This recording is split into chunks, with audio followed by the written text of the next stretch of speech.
Assalamualaikum warahmatullahi wabarakatuh dan selamat pagi. Terima kasih rakan saya Muammar dan Mahira. Baik, audio untuk seterusnya menerusi lintas langsung dari daerah Tutong. Kita juga akan mengongsikan antara maklumat semasa kegiatan yang akan mengambil tempat di daerah ini dan juga satu bahan visual akan saya kongsikan mengenai pusat kaca Tutong Jadi audio sebelum saya maklumkan antara acara yang akan berlangsung pada 6 Jun 2021. Kita saksikan dulu pengisian bahan visual hari ini.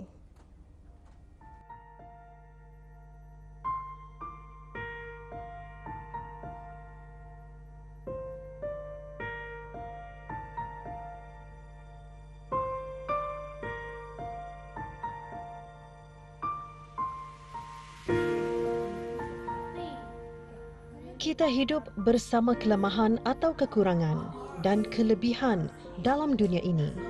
Semua itu Allah titipkan bukan tanpa hikmah di dalamnya. Allah menitipkan kelemahan kepada kita bukan untuk kita cela atau kita keluhkan. Allah menciptakan manusia, tidak ada yang sia-sia.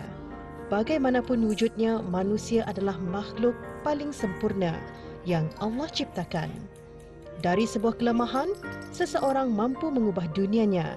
Di balik kelemahan, sesungguhnya tersimpan pula kelebihan yang sempurna.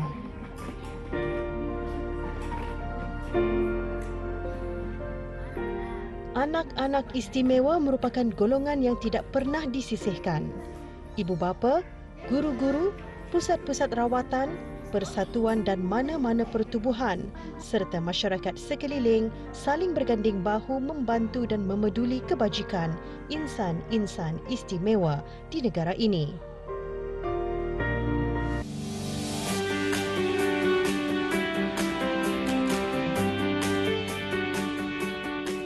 Dalam usaha meningkatkan kebajikan kanak-kanak cacat atau kurang upaya di negara Brunei Darussalam, Pusat Kaca ditubuhkan pada tahun 1986 dan Pusat Kaca Tutong merupakan antara cawangan pusat yang masih bergiat aktif sehingga kini yang telah diserahkan oleh penderma pada 30 Mac 1995. Semua kakitangan keseluruhannya 6 orang, 2 orang tenaga pengajar dan seorang urus setia dan pembantu am. Kanak-kanak kaca semuanya 103 orang. 25 orang tu yang rutin datanglah hariannya. Kategori diorang yang sini ni sebanyaknya ada yang Down syndrome, lambat bercakap, autism, speech delay dan juga yang lainnya ada yang hydrocephalus. Setiap hari, kes yang pagi tu lah ada kes yang baru. Manakala sebelah petang, pukul 2 hingga 4 petang adalah yang datang mengikuti aktiviti di sini.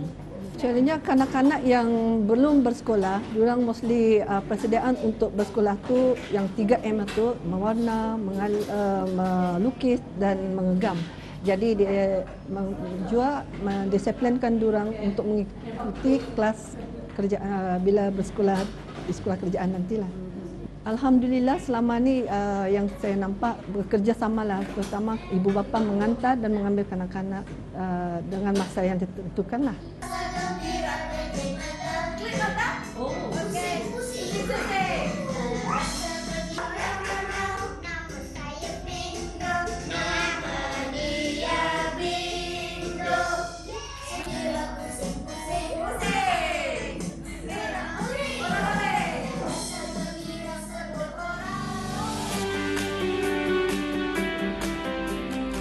Speech delay, hearing impaired, autism, physio, learning disability dan Down syndrome adalah antara kategori kanak-kanak yang memasuki pusat ini.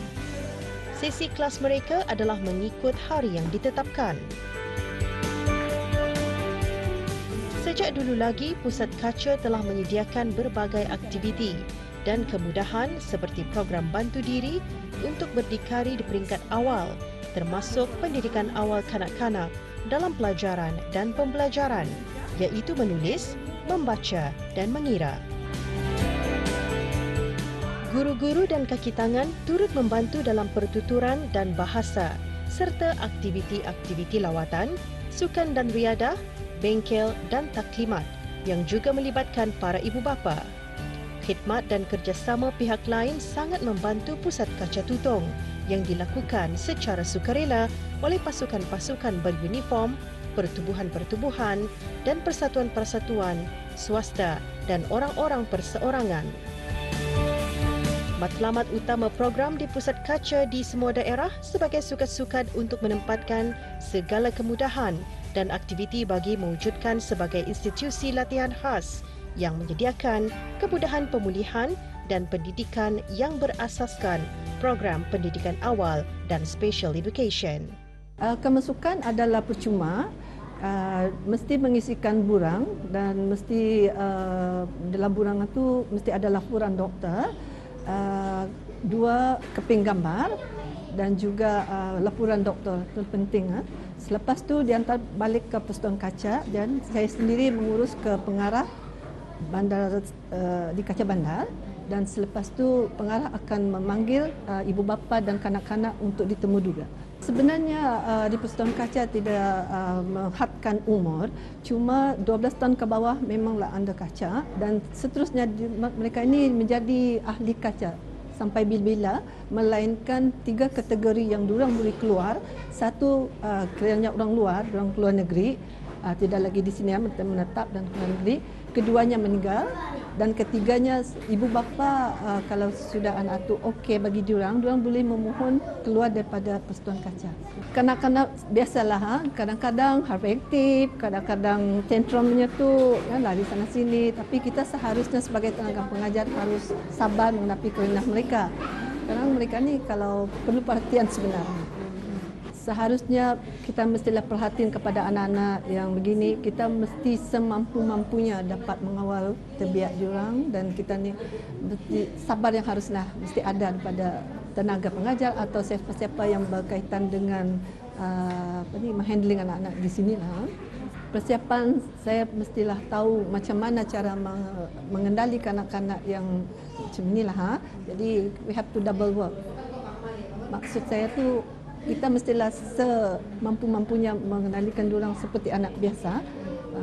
Setempel lah apa yang kita lakukan tu, mesti kata orang mesti setempel lah. Jangan mengharapkan mereka anak yang istimewa, tapi sebenarnya mereka adalah anak yang sama. Tapi cara kita mesti apa yang kita lihat itulah dia.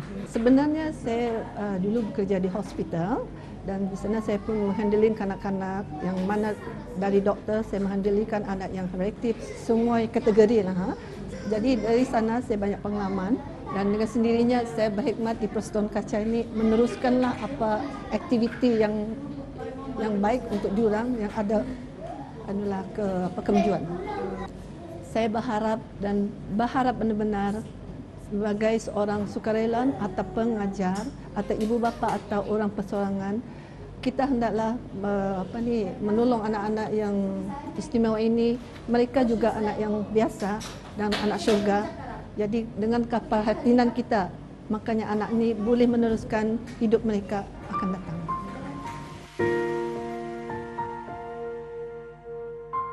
Mendidik anak istimewa bukan mudah. Ibu bapa dan guru perlukan pengorbanan, kesabaran dan skill yang baik. Ahli syurga ini perlu dijaga hati mereka kerana mudah terguris.